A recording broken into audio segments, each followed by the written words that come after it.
I love when people come into our Zivley program because we focus a lot on insulin resistance and weight loss. And they're like, well, is there an endpoint? I'm like, no, as This long is as you're this is it. alive, you're Yeah. living a Yeah. lifestyle. It's like, this is a lifestyle, it's not, you can't just like diet or do an exercise program. You have to incorporate it as part of your lifestyle.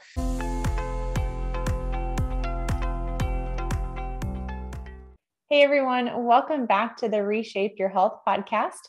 I'm your host, Dr. Morgan Nolte, and I'm really excited to introduce you to our guest today. His name is Robert Linkul, and he's the owner of TOA, which stands for trainingtheolderadult.com. And it's a personal training studio and online continuing education provider for fitness professionals. Linkul has his master's degree in personal training, is the NSCA's 2012 Personal Trainer of the Year award winner, a 2017 NSCA Fellowship inductee, and was voted onto the 2021 NSCA Board of Directors with a personal training position. We haven't even really gotten into the interview, and I'm already going to refer my dad to you. So I'm really excited for this conversation.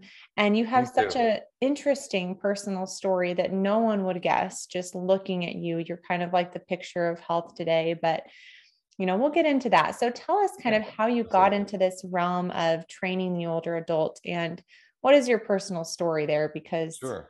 it's pretty interesting. Well, first of all, thank you for having me. I've been really looking forward to doing this, and I appreciate the opportunity to share with you and your community. I will do my best to keep this. I'm extremely long-winded, so I will do my best to keep everything as short as possible. But long story, maybe not so short. I was an NCAA hammer thrower here in Sacramento, and was pursuing the Olympic Games in 2008. I was sponsored by Reebok and had a team behind me that was pushing me. I was very strong, very fit, and I was a 550-pound back squatter and a 600-pound deadlifter. And I was warming up one day with like 200 pounds on my back, and my back blew apart. L5, S1, and L4, L5, both discs ruptured. And my wife had actually snuck me into a gym that she was working at that had just remodeled their weight room. And so I was the first person to ever squat in the squat rack. And I'm just warming up, and I go down, and I feel my back go, and I know that I am hurt. But I'm like, to the iron gods, I'm like, I can't drop these brand new plates. So I force Oh myself my up out of the squat. gosh. I rack the bar and I lay down, and I was in there maybe 90 minutes before they opened. So I just laid there, and she thought, he's crushing it. He's been back there for 2 hours. So members came in and had to help me off the ground. And she's like, hey, you've hurt your back before, go home, relax. 3 days later, if you have a really serious back injury, you start to lose control of, your movements, if you know what I mean. And Mm-hmm. that happened, and I knew I was in big trouble. So off emergency surgery, had my back fixed, and that was pretty much the end of my hammer throwing career. So I started to write about that. The next year, I was training some clients to climb Mount Shasta. I had trained a guy to do all 7 summits and climb Mount Everest. And so I had a bunch of clients. I wrote about that as well. I had a bunch of clients that wanted to go climb. And so I started to train. I was going to go with them. I had climbed Mount Rainier the year before that.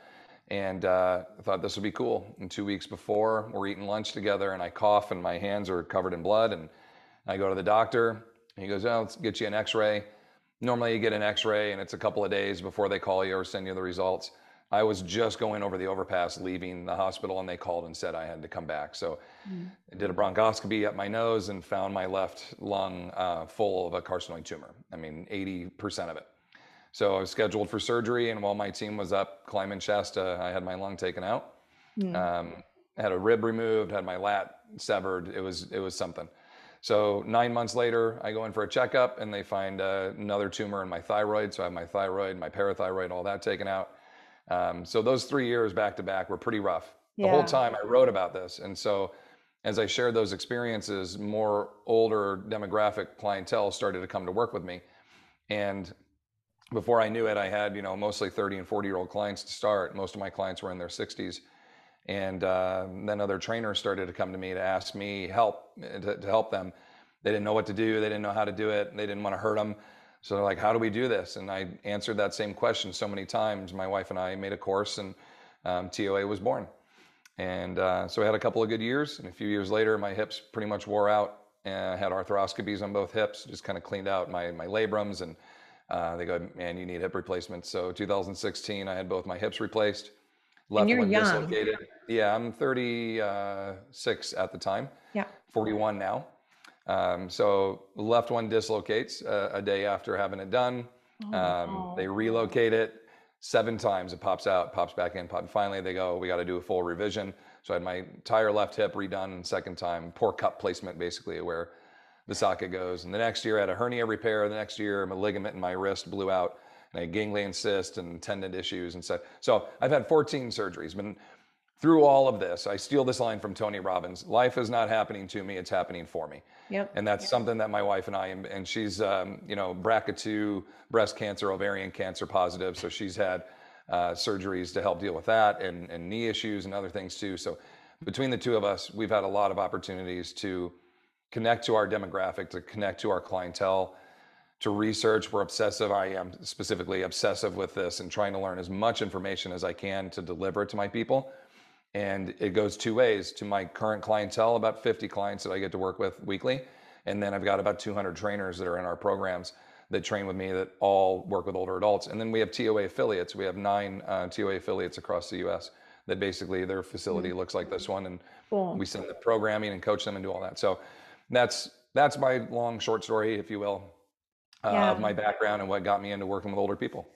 Yeah, because you could then relate to them, even though you were in your 30s and 40s, you were going through hip Absolutely. replacements and all these Yeah. surgeries. And I was sharing with you that my dad's having both hips done this year. And so I'm going to refer him to you for some training Happy and to. education, because that's so needed. It's such a life-changing event. And as you experienced, it can go wrong sometimes, and so I think it's good to be prepared. Now, the topic of today's conversation is really going to be geared towards sarcopenia, which is kind of muscle loss with aging, and then osteopenia, or low bone mass, which is weak bones. And also, how is training the older adult different than training someone my age, or maybe someone middle-aged? I don't consider myself middle-aged yet. Um, Depends on who you ask. So what is the difference there? What are the primary physiological differences between training someone who's younger and then the quote unquote older adult? So yeah, when does that Yeah. start exactly? Let's define older adults as Yeah. 55 and over. Okay, that's Okay. where we'll kind of draw that line. AARP, it used to be 65, now it's 50. You have geriatrics, you have elderly, you have frail elders. Our industry uses all these different terms. Mm-hmm. I look at, basically, if you're going to look at a chronological aging, we'll call it around 55. But I've got some 70-year-olds that move like 40-year-olds, and I've got 40-year-olds that move like 70-year-olds, right? So biological aging is a big piece of this. How fit, how well have you taken care of your body? That's really what matters. So with let's call it the typical older adult, the 55 and over, the greatest concern is the clock's ticking, guys. Like, we don't have time. If you're 30, you can dick around for a decade and still get yourself back into great shape, and you'll be fine, right? But if you're 60, we can't waste any time here. So what's going to start happening is gravity is going to win, and we're going to start losing in everybody. You can all envision this. You close your eyes for a second, you can envision the typical old person, the Mr. Burns. Small, shuffly steps, the round head, the body that can't move, the thoracic bump on that. And so that's our greatest fear, because when you get like that, we're not fixing you. You're a huge fall risk, quality of life in the crapper. Like, you are not in a good position to enjoy the golden years. Mm-hmm. So we really need to go like, hey, it's time. Peter Attia, Dr. Peter Attia, I absolutely love him. You guys can see him on Joe Rogan. He's got his own podcast. I think it's called The Zone. I mean, he's got this great information that talks about the aging process. And he specifically talks about, it's about a 20-year process. If you want to be a stud when you're 70, it's got to start when you're 50. And so if the majority of us listening right now are late 30s to early 50s, like, this is prime time for you guys really to get it together and set the tone for the greater quality of life coming for you in the second half. Because if you're around 40, you're probably pretty close to middle age, right? Average person's living to 80, 86, somewhere around in there. So we're pretty close. But I want that half to be the best half for you. My 30s were completely wasted. I was a walking hypocrite. I mean, I didn't lift weights on consistency. I ate terribly. I was 45 pounds heavier than I am now. I hid with big clothes. I told everybody else what to do, but I wasn't doing it myself. And it took a pandemic to kick me in the butt to say, dude, you got to get off your ass and start doing these things if these people are going to trust you and believe in you and do what you're doing. Yeah. And Isn't so, that so true? We have to lead by yeah, example, like we have to. as And healthcare providers. Yeah. it's hard. You'll talk to doctors that tell you don't smoke, and then you see them smoking outside when you walk out, right? And so I was that, and I hate that part, but I also had to learn in that experience and know to make this count, you have to be the example, as you know. Mhm. So get back to the question. 55 and up are older adults. What are we focused on now? We got to get you strong. Number one, resistance training is a must. Okay. And this is something that we can dive into pretty deep, but resistance training is a must. And I don't care how you do it. It could be kettlebells, it could be dumbbells, it could be machines, it can be bar class. You got to move load, guys. Moving your body weight is not enough. You have to have external load. You'd be, oh, I do Tai Chi and I play tennis, and that's great. That's activity, okay? But it's not resistance. Gravity is going to beat you if you don't dense in your bones, dense in your muscle. So the outside load must be there. Outside of that, we're going to look at everything else. Sleep, how often you're sleeping, how much sleep you're getting, quality of sleep, nutrition, hydration, active recoveries in your off days. Technically, our goal is to build you where you can be 60 minutes of activity every day, 7 days a week, and maybe 3 days of those a week, good resistance training programs. So that's at 55 up, I'm kicking you to say, hey, we got to go. Prior to that, I still give the same message, but if things they're not as dire, let's say that. That's where we really kind of draw the line, is it's go time. Yeah, I like that. And I think that one of my questions here is, what if someone's coming to you, like my dad is such a good example here, and he has been increasingly sedentary over the last few years because of hip pain. And he's tried all the conservative things. And it's like, so how are you going to start with someone who is sedentary at 55 to get them to an hour of activity a day? I'm sure some people are dropping their jaw thinking, I could never do that. Yeah. So how do you help them do that? Number one, right now is a very unique time, because to give you guys a window of sarcopenia, let me start here, okay? You and I work out, Morgan. We do a workout together and we have the pump. We're all swollen and we feel great. That lasts like 24 to 48 hours, okay? And what I mean by that is like your muscles fill up with blood and you feel good. After about 48 hours, we lose muscle volume. It shrinks by like 2%. And basically kind of back to normal. Anything below 2.5%, you're actually into atrophy. So like your muscle fiber is starting to shrink a little bit. But after about 7 to 10 days, the muscle fiber is shrinking and losing densities, which means you're starting to lose ability. You could pick up 50 pounds, now you can't. You can only pick up 40.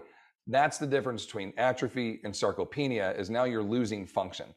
And that function might be, I used to be able to put my arm over my head, but now I can't, because for the last 10 years, I've never had a reason to put my arm over my head.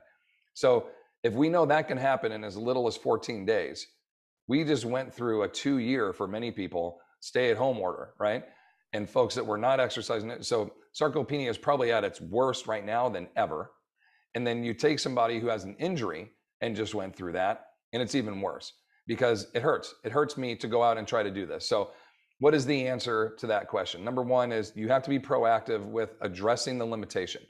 In this case, if you get to a point where daily life functions, that's a category of up and down off the floor, up and down stairs, moving about through your day, carrying load, twisting, turning, pushing, pulling, carrying. If you can't do those things, and because your limitation hurts you that much, you need to be proactive in a surgical remedy or something that's going to fix it. And I'm not super pro surgery, but when you're to that point where life is miserable and it's on your mind constantly, get surgery. Okay. Hip surgeries have like a 96% success rate. And that's great. Take it. So I'd say go for that. Okay. Now, once you get that addressed, we can start to rehabilitate you back. So number one is you got to fix the limitation or try to rehabilitate it in a way that's not aggravating. We have something else called the arthritic grace period.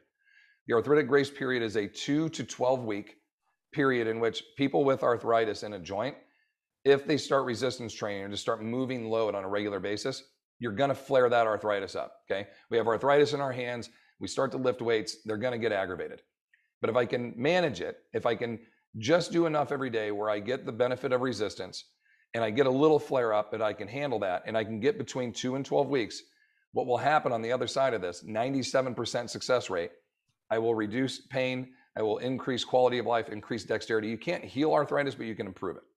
So if I can either fix the limitation or break through my arthritic pain, my body will start to build calluses, if you will, over the injured areas and start to allow you to do more, be more active, etc. Okay. Again, I can talk about stuff forever, but I the love answer it. is Yeah. we've got to be able to fix that issue and then get you into something that you really want to get into. So I'm saying, like, I don't care what resistance it is, it's just got to be something. Okay. Yeah. And then we go from there. Well, you mentioned something really interesting that piqued my interest, and so I'm sure it piqued others.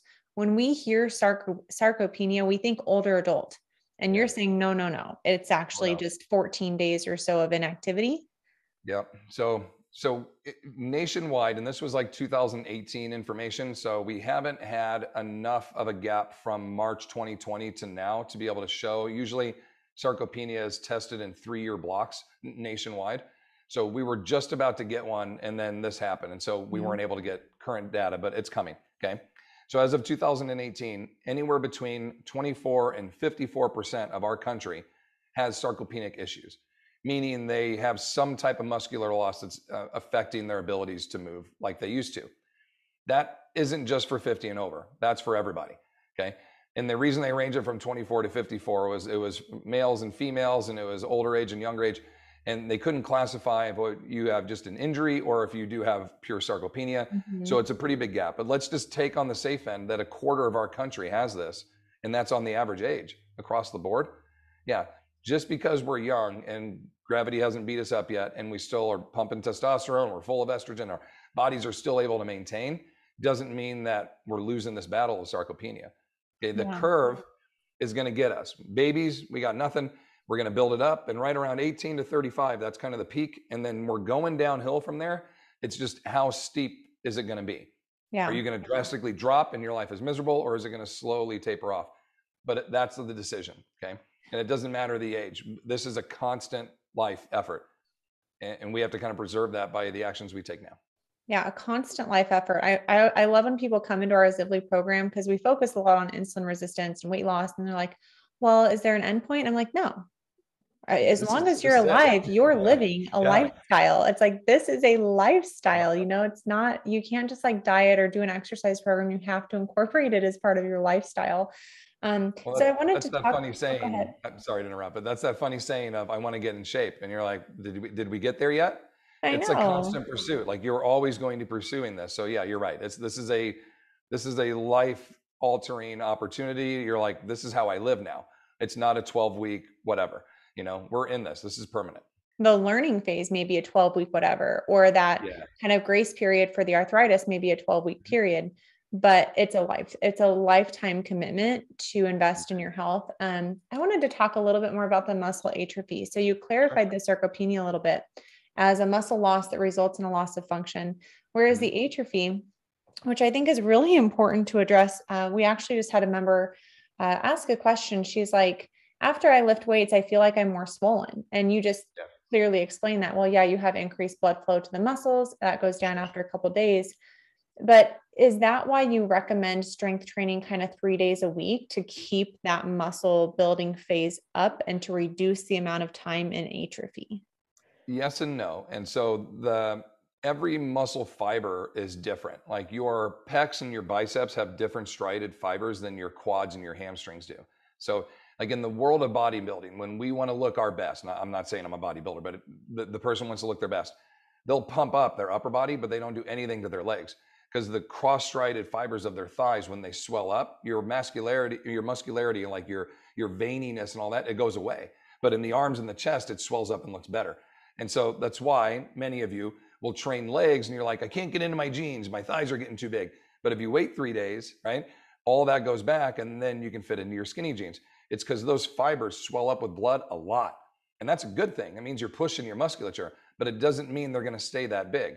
Where with the arms and the chest, you can do that in like 12 hours later, it's gone. So the consistency and the regular opportunity to train 24 to 48 hours apart is going to give your musculature enough time to say, I need damage, good damage, okay? Actin, one side of the muscle, myosin, the other side, they hook together. As they train, they start to tear, they tear little microfiber tears. And then depending on what kind of stress you put on them, they'll either grow back bigger That's how we get a bigger muscle, or they'll grow back stronger, like a firmer handshake, and you can just move more load. And that very much so depends on, are you moving really heavy weights, less reps, a lot of rest, or are you moving medium weight, a lot of reps? You're getting stronger, you're getting bigger, one of the two. And by doing that, that damage needs time to be repaired. And if you just go the next day and do it again, you're in a constant tear. You'll never rebuild. Injury is looming. So even though we have this mindset, like, I want to work hard and I am committed, and Rob said, don't wait. He's like, get off the shitter, right? We got to go. You can't, you got to have your recovery days in between to start. Okay. So every 48 hours is great. That gives your body enough time to recover, assuming you're sleeping, eating well, hydrating, all the other things we talked about.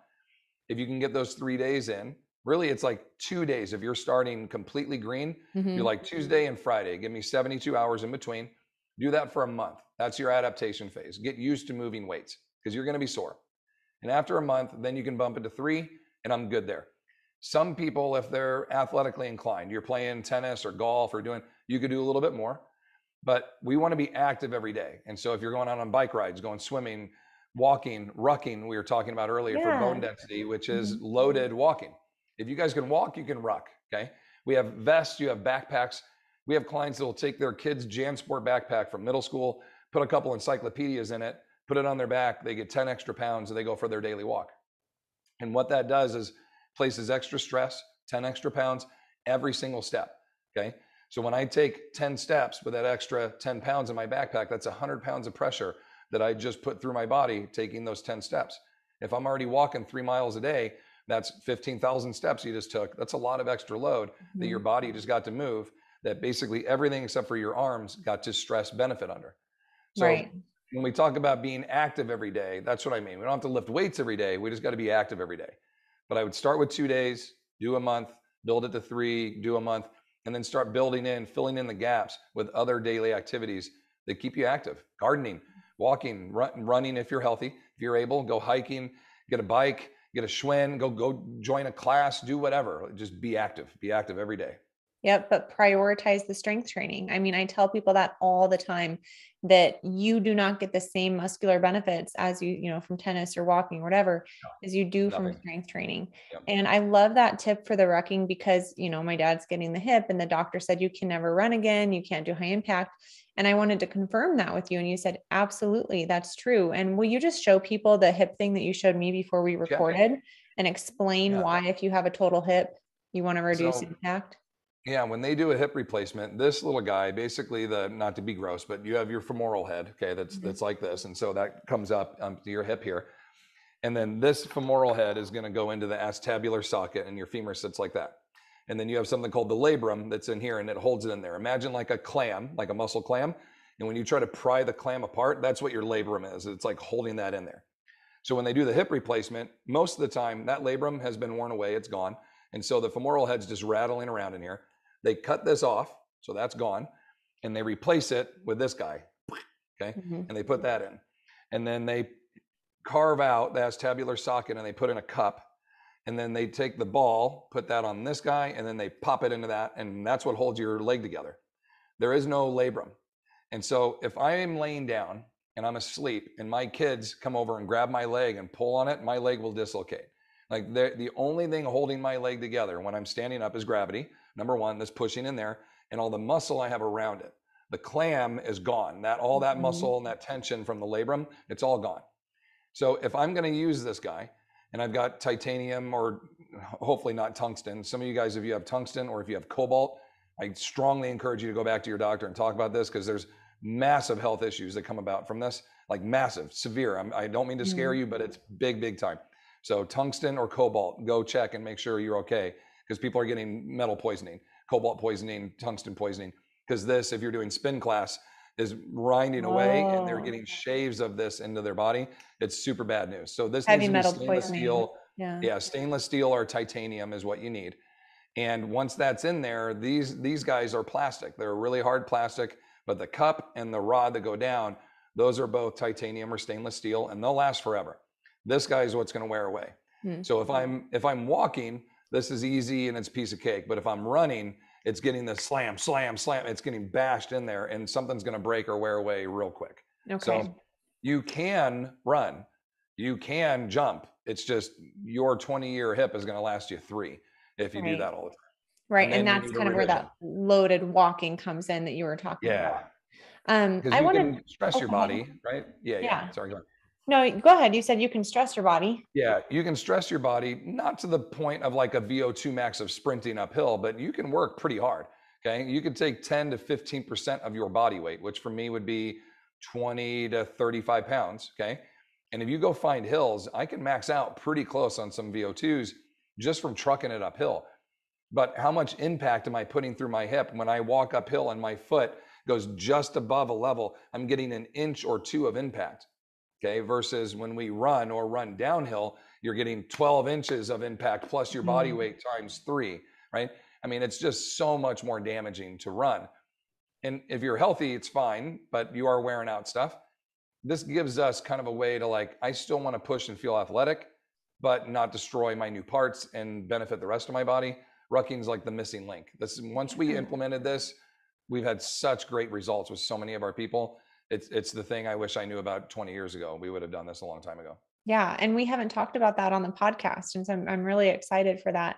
I wanted to switch conversations to my mom, who, after harping on for many, many years, is now consistent with exercise, and she is strength training a couple times a week. Awesome. But one of her biggest resistance factors was she didn't want to get bulky, bless her heart.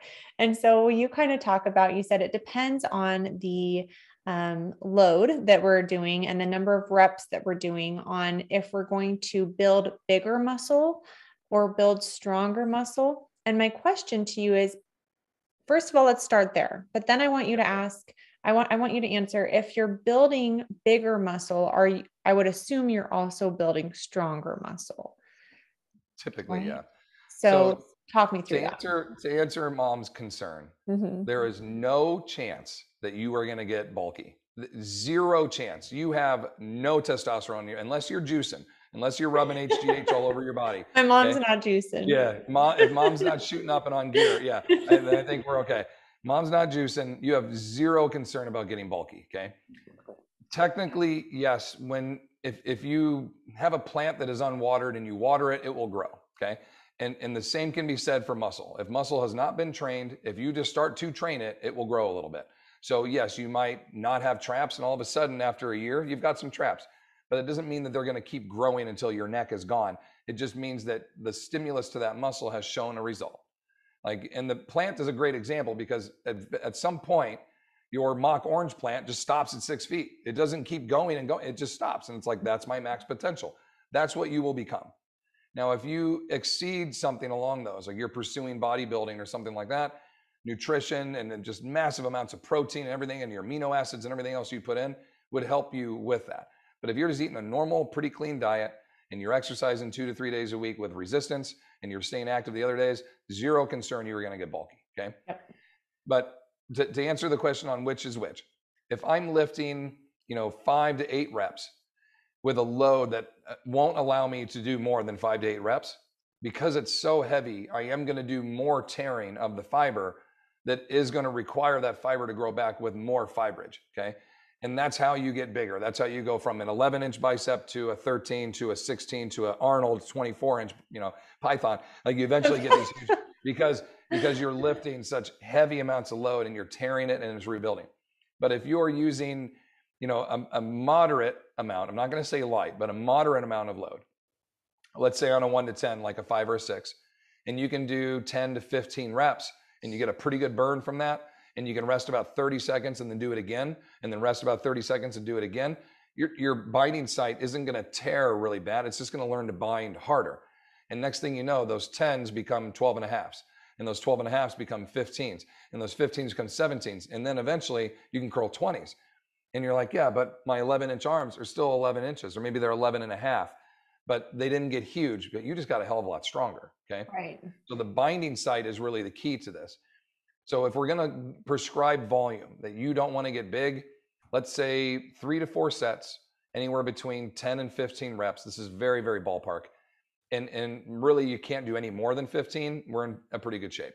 Yeah. And that's the important part. You can't do more than 15. Yeah. Like if you just go 15, I'm done. And you could have done 15 more. It's way too light. Okay. Yeah. You want to get to 15 and be like, I don't think I could do another one. But that also brings us to another stigma, if you will, of older adults shouldn't lift heavier weights. Let me kill that one for you right away. Who has been on this earth longer, younger or older, who's had more exposure to gravity, younger or older, whose bodies are withering and so if I'm going through that list, younger and older, and saying who needs resistance training more, who should be lifting heavier weights more, it's the older people, right? But everybody says, oh, you're old, don't lift anything heavy. It's the exact opposite. It's build your body up to the point where you can lift heavier, right? And I don't mean hundreds of pounds. I just mean 50, 60 pounds. You should be able to deadlift off the ground. Like we should be able to move loads that you're going to see on your daily basis around the house comfortably, right? Yeah. How about your body weight? I mean, I think there's a lot of people, that can't even stand up from a chair. They can't even lift the load of their own body. Yeah, their own load. But in addition to, I have a lady that's 81 who weighs 155 pounds and can deadlift 155 pounds 10 times.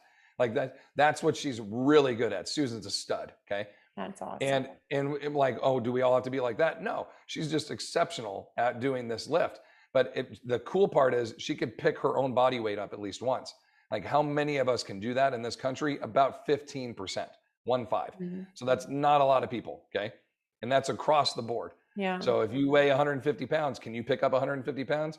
Like there's not a lot. Hopefully more of you are nodding yes than no right now, but that could be a goal for you is like, I need to be able to manipulate my body load, okay, and move my body around in life, but literally be able to lift up my own body weight would be a great goal. Deadlifts are going to pretty much help with everything, guys, okay? And one more point. I know I'm ranting, but one more point. I love rants. I love them. Okay? Yeah. Name one fitness goal for me, any of them. Fat loss, sports performance, strength gain, I'm getting ready for a high school reunion, whatever it is, right? You name it. If you include resistance training or you don't, which one's more likely to get done and be more successful sooner than including the resistance training, right? And so we call resistance training the linchpin because it's the piece that if you include it, name the goal, I'll get there quicker. I'll achieve it sooner. I'll be better than if I don't. If you just sleep well, eat well, nutrition, and you diet your way into losing body fat, great. But if I included resistance training in there, I probably would have achieved that goal in half the amount of time. I mean, it's that vitally important. There's cognitive research to resistance training. There's emotional, affective, trust, value, connection. Okay. There's more value to that in resistance training. There's cardiovascular benefits big time in resistance training. And then your bone density and your sarcopenia. Again, I can go on about this forever, but I love it. There isn't really a negative to it, guys. As long as you're doing it right, there isn't really a negative to it. There's not, and it's so efficient. I really got into strength training after I had my son who would start crying. Like the nursery could only take care of him for so long at the gym before they got fed up with him. And they came up to get me for my workout. And I'm like, I have 20 minutes. I am not able to run my normal 3 miles or whatever I would want to do. And so that's really the impetus that made me switch to strength training because it was a more effective, time efficient workout. And I think that people don't recognize that minute for minute. I mean, Dr. Bickman says this in his book, I think Why We Get Sick. Minute for minute, strength training helps reverse insulin resistance more than aerobic training. And I would agree. Yeah. I mean, it's, your muscles are reserved for the glucose. And so when you eat, especially like a high carb meal, the more muscle mass you have, the more room for glucose deposit you have before it goes to your fat. And so, people with more muscle mass can eat a higher carbohydrate diet and still maintain their weight easily. So for me, it's also, there's just so many metabolic benefits, not even functional benefits, but it helps keep insulin down to reduce your risk of chronic disease. So I love what you're talking about here. And I was doing some math while you were talking. I don't know what I deadlift. That one's not my favorite, but I did squat. I squatted 165 yesterday and I did it 5 times. Like a back squat? A back squat, but it was on a Smith machine. So it was a little bit more stable of a squat. Okay. What is your body weight? 140-ish. Okay. So you by far have exceeded your ability to back squat your body weight, even in a Smith machine, because it is guided. It's still going to give you've still produced enough strength to be able to lower and raise a bar with your body load on it. And if you did sets of 5, that means you can definitely do 140 for probably 8 to 10 reps, I would guess. That makes me feel good. And then I'm benching plates, which I'm like super pumped about because I did that as a junior in high school. And there was like a guy in the gym who just like fell over backwards because a girl benched plates. And I'm like, I can do it now. And I'm, way so older. Like a 45 on each side? 45 on each side plus the bar. So you're benching your body weight. That's awesome. I know. So I got it. I got to guarantee you can deadlift your body weight 100%.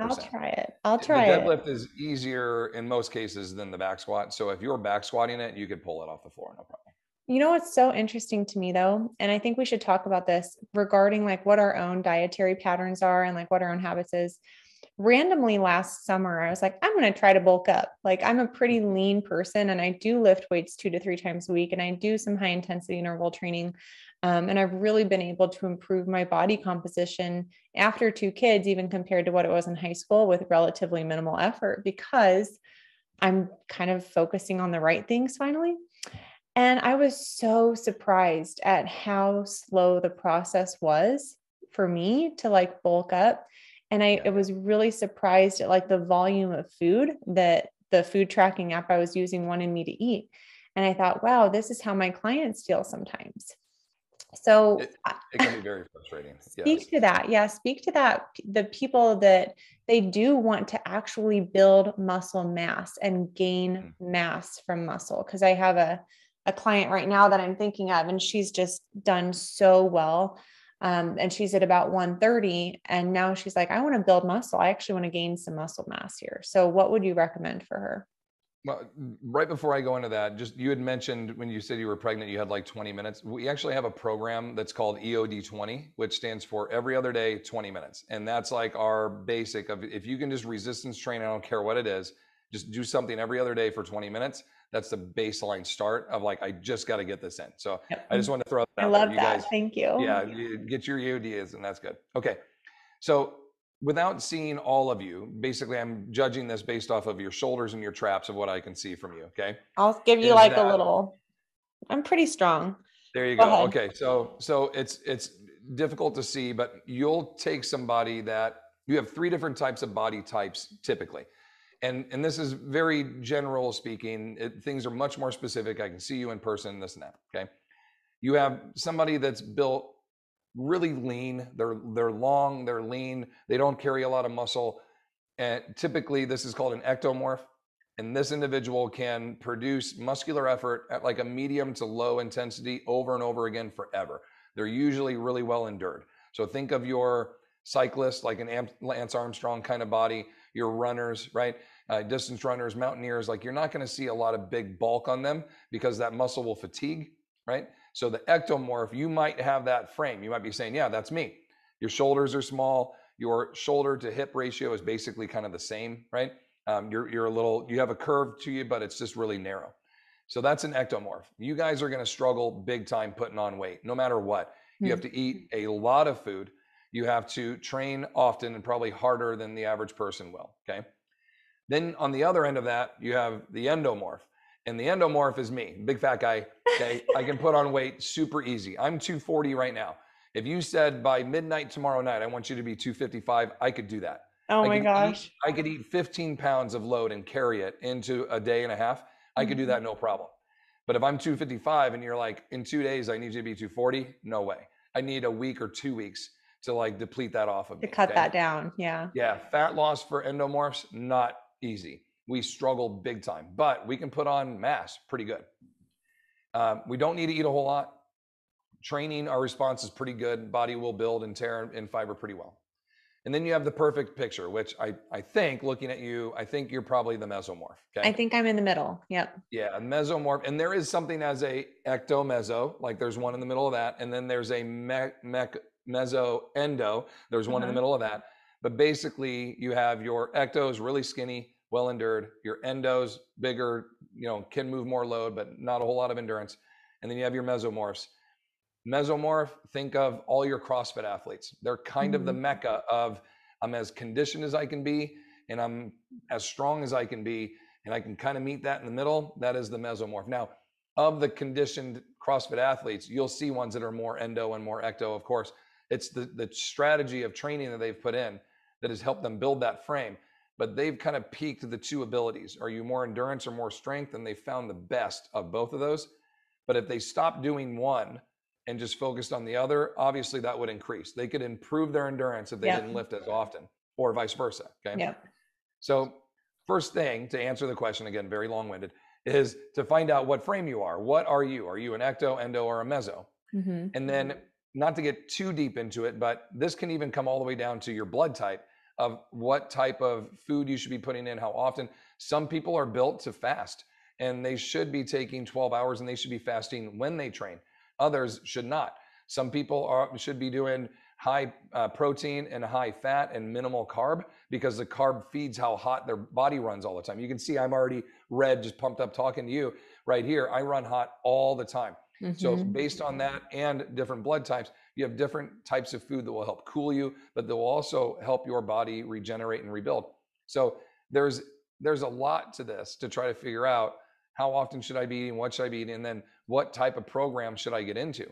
If you're an endomorph and you start a program that's for powerlifting, you're going to get bigger. But if you're an ectomorph and you do that, you might get a little bit bigger, but probably not. Your frame is just not built for it. And then if you're not eating enough calories to help that, you're definitely not going to gain weight. So this is where a expert comes in. And I'm not saying it needs to be me, guys. It could be anybody. Find somebody that knows how to take you through this process, figure out who and what you are as far as a body type goes, and then match a program to you based on what you're pursuing. But again, if you're 40 and up and you want to get bigger, it's going to be really hard. You can definitely get fit and lean out and get cut, but bulking and building muscle, like you said, it's extremely difficult. And you have to be, I'll say, extremely consistent, and you have to push yourself to discomfort every day. And that's the thing. People don't like getting uncomfortable. And it's not pain, it's uncomfortable. And every day you do that and you're like, man, that was rough. That was uncomfortable. You're going to make changes then. But if you're not pushing yourself, if you're not getting uncomfortable, probably going to see the same thing in the mirror every day. So Yeah. there's a lot to that answer. Yeah. Well, there is. And I think that breaking down the body types was helpful, because I think we compare ourselves so often to other people. Well, I'm killing myself at the gym and I'm working out harder than these other people, and my progress is so much slower. Well, you might be an endomorph. You might have that body type that just holds on to weight a little bit more.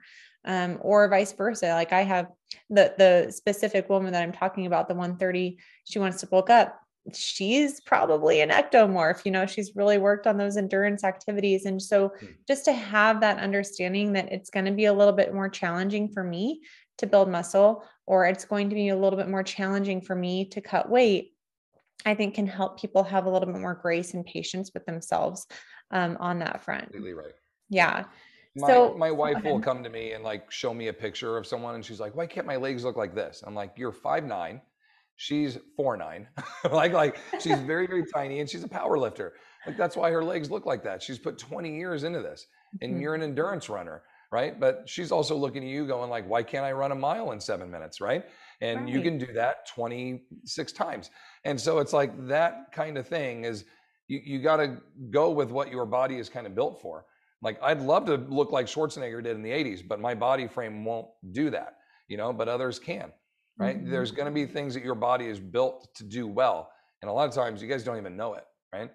Like I can put on really good size, but you might be someone who can move a pretty good amount of weight over and over and over again, and you'd be a great, muscular endurance athlete. And on the other side, you might be able to run or walk or ruck for miles, and your body can just handle that. That's part of the fun, is figuring out what body type you are, but that can also kind of help you narrow down things that you're really good at and give you something that you didn't even know you had. I'm kind of thinking of like a football team, and like the variety of body types on a football team. All different positions, from the kicker to the wide receiver to the lineman. You got all three different ones there for sure. Yeah. Yeah. You were going to say something, I think, before the football comment. Yeah. I was just thinking like, we look at some of our clients and they could be in their 60s or 70s, right? And if you come in to a doctor and you're like, doc, I got a bum shoulder, I'm 65. Doctor will go, hey, let's get you to the point where your shoulder doesn't hurt anymore. I want you to go to PT. We'll PT up. Your shoulder doesn't hurt anymore. Cool. I could look at you and say, I see an athlete in there. And I want to get you to a point where, yeah, your shoulder doesn't hurt anymore, but you can do so much more than you think you can.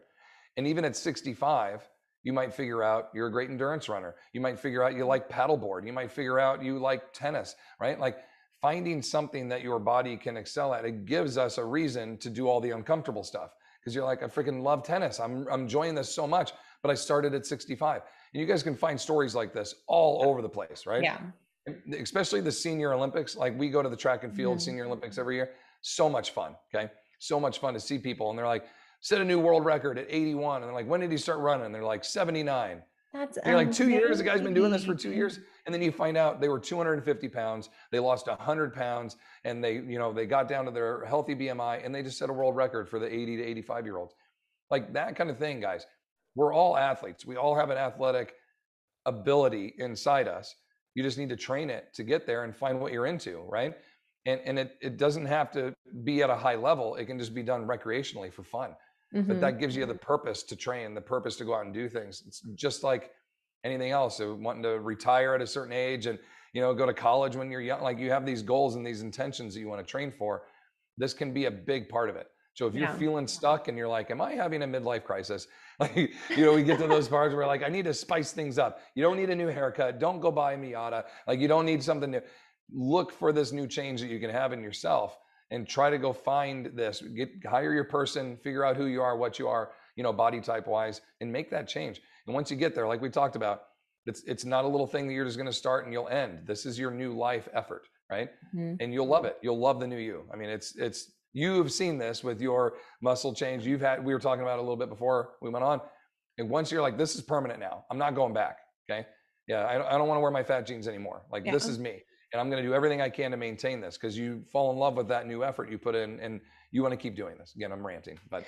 Well, it's so much easier to maintain because there is evidence too that extended aerobic exercise can increase your appetite, can increase hunger hormones.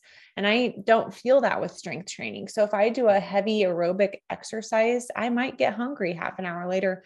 But I don't recognize that as much with strength training. But there's one more question I wanted to, muscles more metabolically active, so it's just so much easier to maintain my lean weight with strength training than it is without. But my last question that I at least had for you was to talk about how to optimize the hormones that we have. You mentioned sleep, I think is really important to touch on.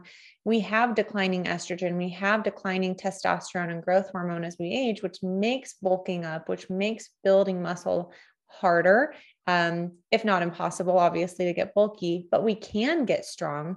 So what do you tell your clients to do to maximize the hormones that they have? It's a tough question to answer because, again, without knowing your body type, all that kind of thing, that's definitely some homework you have to do first. But there are different strategies of folks that like to eat a little bit consistently all day, or people that want their 3 square meals every 8 hours apart, whatever. My big message in this is to make sure whatever you're eating, it's as unprocessed as possible. And I think that's going to be a big key to you maximizing whatever system and whatever goal you're pursuing. Is the fuel you're putting in is as clean as you can make it. Okay. If you're whole food, plant-based, awesome. If you're eating meat, make it the cleanest, healthiest meat. Even if you're hunting it yourself is probably one of the best versions of it. But the less processed food, I think, is going to help your body run more naturally and to maximize the hormonal systems that you have. You are definitely going to have hormonal responses to your resistance training, and you will feel that. You'll feel it immediately upon starting, and you'll feel it on a regular basis. Like the runner's high, there is a lifter's high kind of experience that you get where your body starts to create these responses to you challenging itself with load, just like when you're running. So without being able to give really specific answers, I think what you're putting in your body is the most important thing to fuel the system. And then sleep was such a big issue for me when I was younger. And when I first started in the industry, I was just working constantly. And I was just like, I'll sleep when I'm dead. It was one of those mentalities. And it's like, that is such an important part to this. If you're going to work hard and play hard and push yourself with this, you've got to recover on the other side. And it's not just your musculature and your bonies that are recovering. Like, it is your neurological system, it's your hormonal system. Like, all that needs that time to recover. All of this you can definitely speak to a lot more than I can, but you've got to look at all the pieces of the pie. And resistance training and fitness is a piece of it, but so is hydration. So is the food that you're putting in. So is the sleep and any other recovery techniques that you're doing. Acupressure, acupuncture, massage therapy, physical therapy, ice, cold, hot water treatment, sauna, floating, like whatever, whatever it is that you're doing to help yourself. When you find one of those strategies that assist you, dive into that and keep going. And that will help your body, the 360 approach. It's all of these things.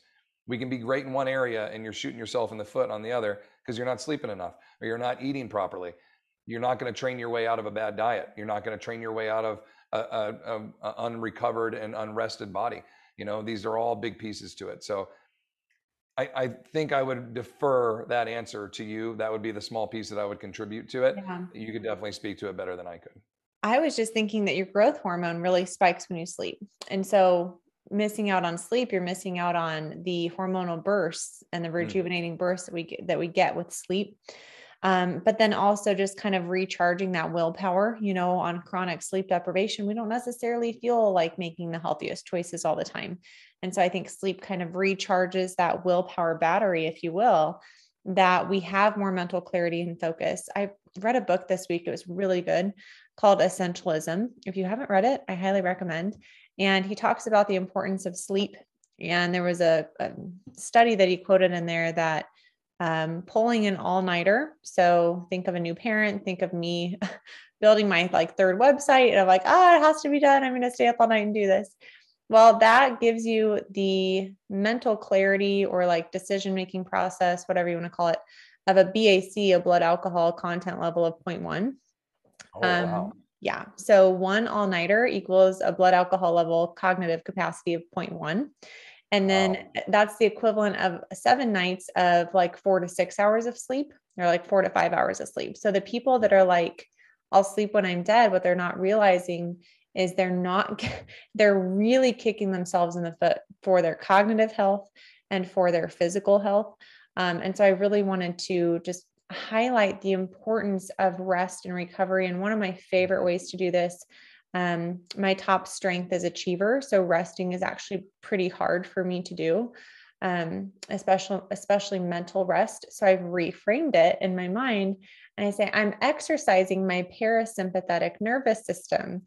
I like that. Yeah. So our gym has this hydro massage table and I pay for the premium membership. It's not that much, but I pay for it. And they have this red light thing. And so at the end of my workouts, I'll go lay down for 10 minutes in the hydro massage table and quote unquote, exercise my parasympathetic nervous system. So you lay in this thing. It's kind of like a bag shield you lay on and it shoots the water into, right? And it does the red and blue light treatment while you're going? It doesn't. That's a separate. That's like a vibrating plate. Then the red light's surrounding me. And so it's and it vibrates and it's just kind of a fun thing. But I've really come to appreciate rest and appreciate giving my body a break to repair itself. So I think that there's something to be said there too, that too much of a good thing is not always a good thing. That's what I want to ask you. So do you, as an example, using myself, I hate to do this, but give me an example. Yeah. If I can sleep for 6 to 7 hours, I'm golden. But if I do 9 or 10, my body hurts the next day. So do you have a window where you're it's got to be in here. If I'm under 4, I'm screwed. But if I'm over whatever, do you feel like I'm groggy? I feel like I took NyQuil if I sleep too much. You know what I mean? I can't think clear. I just can't get my body up and going. But you get that 6 to 7, that's right in my window. Do you have kind of a range like that where you've noticed? Personally, 7 to 8, I physically, I don't even know the last time I slept more than, actually I do. There was one time where I think I slept for 11 hours straight. And I think it was just because I was so tired because my kids were up and I don't understand. Maybe they weren't in the house. I don't remember but there was one time in the last several years, I slept longer than 7 to 8 hours, but that's my sweet spot. And I have found that consistent bedtime, consistent wake time helps, but we've just been in survival mode. We have an almost 4-year-old and an almost 2-year-old. And it's been COVID, and so it's just been hard. We have not had great sleepers for children. and they're finally working themselves out of that. And we're finally just ignoring them at night when they're crying now. Back to bed. Oh, go back to I bed. hear you. The I'll broken get you in the sleep is the morning. worst. Yeah, broken sleep is the worst. Oh, Like it's you could still terrible. get 6 hours, but it's broken up over Yeah. 9, and that's you're not well rested from that either. Yeah. So Yeah. I'm coming out of it. So for me, 7 to 8 hours I feel better with 8. I don't ever sleep really more than that. So I don't have anything to compare that to. Less than 6. I'm kind of mean, just Actually, I kind of mean. I'm How kind about of mean. this? Do you have a time where you sleep and you're in the same position all night? Like I remember in high school, I would pop in bed and it would be, double days in football, and I would wake up 8 hours later and the bed was pristine and I was just stuck in the same spot I fell asleep in. Like rarely can I do that. There's enough tossing and turning and discomfort. All that breaks up your sleep too. So like how comfortable your bed is, your pillows, with my hips, my knees can't be together. I have to have a pillow between, you've got to learn your system that really Yeah. helps you sleep efficiently.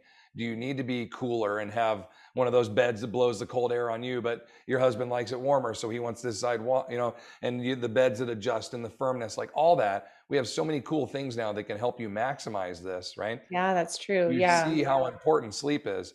I say take advantage of those things and like Yeah. find the way to make it your best.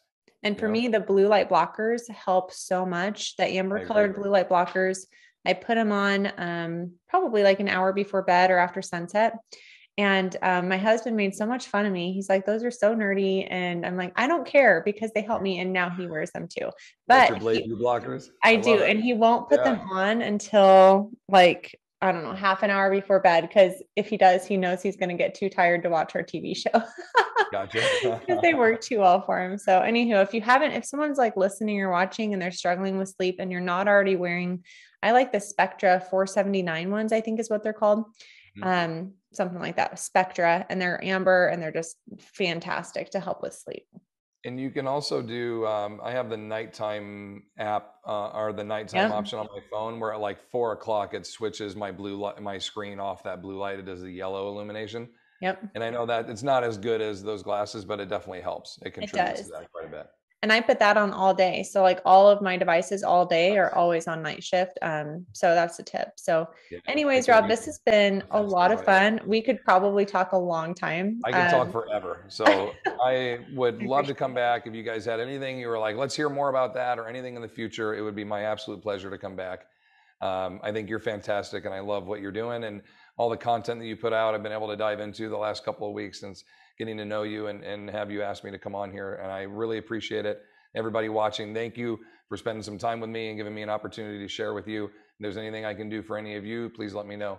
Reach out. I'd be happy to help. So Yeah. thank And you how again. can they get a hold of you? I'm on Instagram, just my name, Robert Linkul, Instagram. Same on Facebook, YouTube. I've got a ton of stuff on there, 200 something videos, and I've got a bunch of rants and everything else. You can hear me ramble on more and more, but yeah, Instagram is trainingtheolderadult.com. Awesome. And he's good if I'm sending my dad there. So that's just kind of my little plug. I Thank appreciate you it. so much. And I might take you up on that offer to bring you back on for a more targeted I would love to. conversation. I would love it. I hope you guys enjoyed this interview today and be sure to check out Rob and all the resources in the show notes. Thanks again.